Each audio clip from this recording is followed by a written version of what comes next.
Hi everyone, welcome to another episode of my solar and battery update.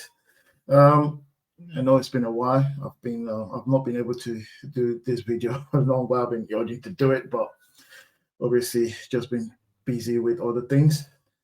However, I'm back now, so let's get on with it. But before we go on, I'd just like to use this moment to say thank you to everyone who's subscribed to my channel and who's also commenting and viewing my videos.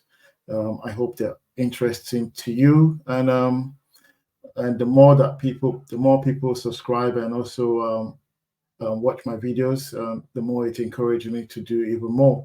So a big thanks to every one of you guys. And so yeah, let's carry on with the video.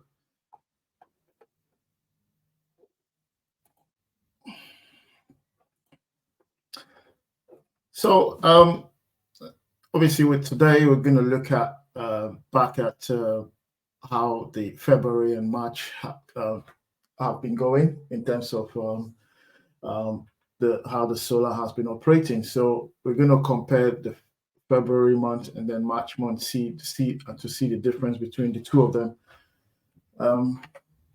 So just to recap, a summary of my unit of what I have. So I've got 12 panels. Each one of them is 435 watts each. They are the Jinko solar panels. I've got 7 Tigo optimizers, 6 kilowatts grow watt battery inverters, 5 kilowatts grow watt batteries storage, and a nice solar eye booster.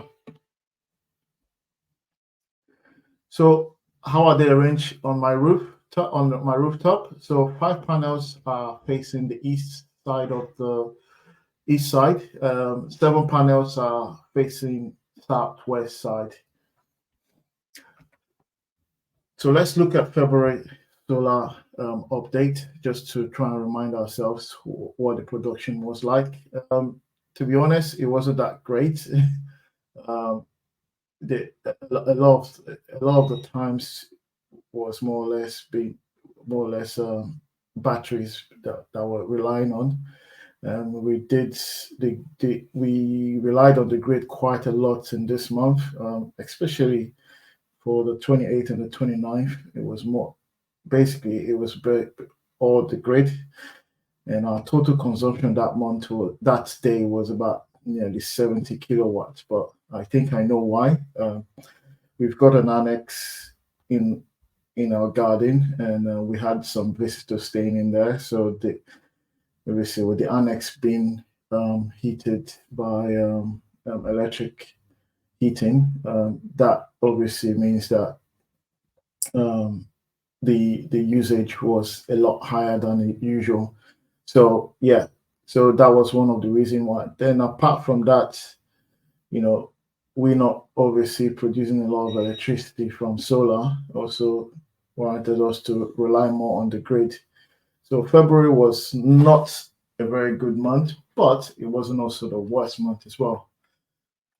So just looking at February data. So in terms of total consumption, we consume 686.7 kilowatts of electricity.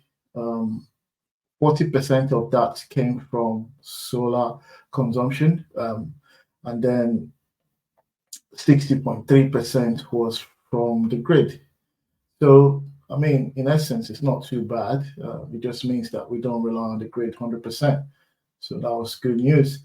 In terms of the solar production, we produced 307.9 kilowatts of energy for that February month. 71% of that was consumed by us, and then we exported 28% of that to the grid. So now let's look at March data. So March was a lot better. As you can see, we've got quite a lot of high greens which represents the solar and battery production. So we had quite a few times where we few few days where we produce about 20 kilowatts of electricity. And some days that we even got close to 30 kilowatts of electricity in a day, which was very good. So, I mean, looking at this data, it just shows that there was quite a lot of electricity being produced by solar in March. In terms of reliance of the grid, apart from 1 or 2 days where we relied much on the grid, but it was basically very little was from the grid. So yeah, that's good news. So let's look at it in details. So in terms of what we used for what we consumed for March was 687.84 kilowatts per hour, which is the same as in February. However, what the difference is that we actually produce 45% of that energy, and then we relied on the grid around 56% of it of the time. So that's a 5% jump from last February, so which is quite good. In terms of our solar production, we produced 506 kilowatts of electricity in March. That's 200 more than what we produced in February. We consumed 61% of that, and then we exported 39% to the grid. So now let's look at the percentage comparison between February and March. So when we look at the percentage consumption and exports, we can see closely that in February we used 71% of all the electricity we produce. We consume all of that, and then we exported just 28%. And then when we came to March, we only consumed about 61% of the energy we produce and exported 39%. Now, somebody would look at that and think, okay, it looks like our percentage for what we consume has gone down. Actually, no, that's not really what's happened here. I'll give you an example. So basically, if you give somebody a small portion of food and also give them a large portion of food, or maybe double that, more than likely the person will be able to consume 100% of that food without anything left, compared to when you double it, because their body can only consume what they can. So this is what's happened here. Because in February we didn't produce that much of electricity, so we managed to consume nearly all of our electricity. However, when we come to March, we couldn't consume all the electricity that we produced, so a lot of it had to go to export, hence the reason why our export value has increased. So we would expect this trend to carry on as we get to summer months. So that we would expect that 61% to keep falling, and why the export value to keep going up, because the more electricity that we produce, the less we would be able to consume, because our consumption rate is more or less constant. So when we come to the percentage for grid dependence, so which you can see in February, we used up 40% of our energy we produce, and 60% was reliant on the grid. In March, that went up by 5% to 45% of our energy, and our reliance on the grid fell to 56%. So, in essence, what we would expect as we get closer to the summer months, we'd expect our grid reliance to be falling month by month until we get to the peak of summer, and our reliant on our green energy or solar and battery energy to be increasing month by month. That is the expectation. So fingers crossed, and that's what's going to happen. So now let's look at February and March cost comparison. So in terms of cost, what we use in February, what if we cost of what we would have used what without solar in February would have been £192 29 pence.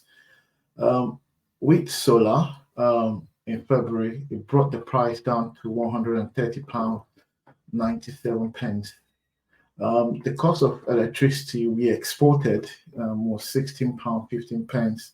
So that brings us to a total savings in February of £77 47 pence.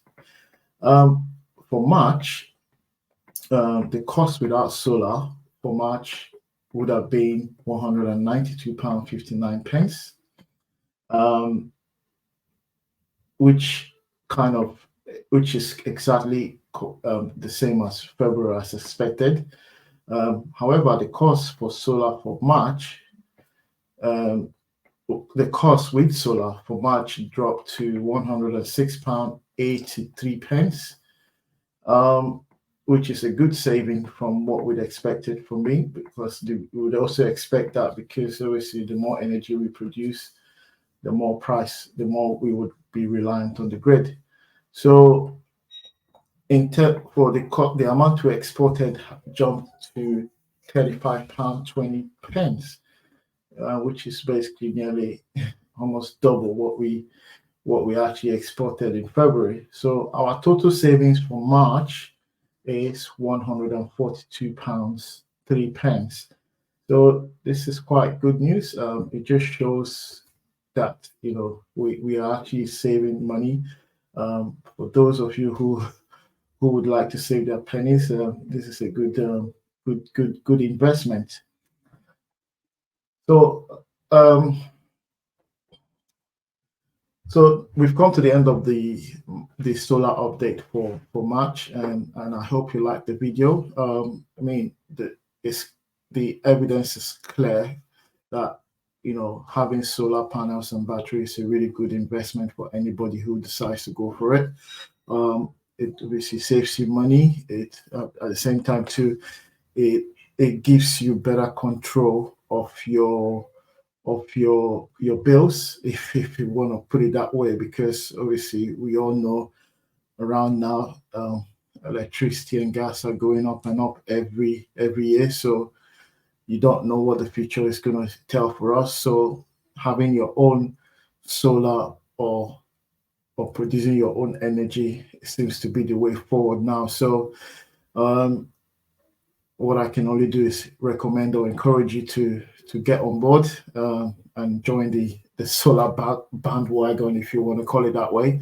And then yes, for at least it would give us a better future.